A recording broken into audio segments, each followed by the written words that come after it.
Il y a 2 lois pour garantir l'égalité salariale hommes-femmes dans l'entreprise et pourtant la réalité est tout autre. En moyenne, les femmes gagnent 19% de moins que les hommes.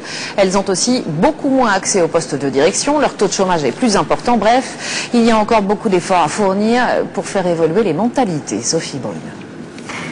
Hommes et femmes sont loin d'être égaux en matière professionnelle. Les femmes sont d'abord plus fortement touchées par le chômage. L'an dernier, 9,6% d'entre elles étaient sans emploi contre 8,1% des hommes.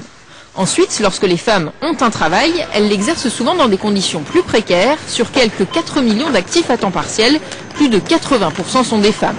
Ces postes grossissent les rangs des travailleurs pauvres. En outre, plus des 3/4 des emplois non qualifiés sont occupés par des femmes. La proportion s'inverse pour les postes à responsabilité.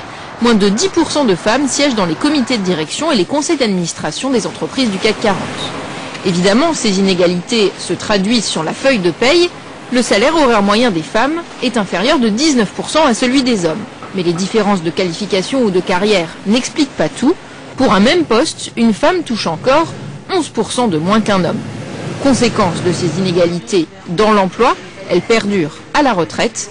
En moyenne, les femmes touchent des pensions 38% inférieures à celles des hommes.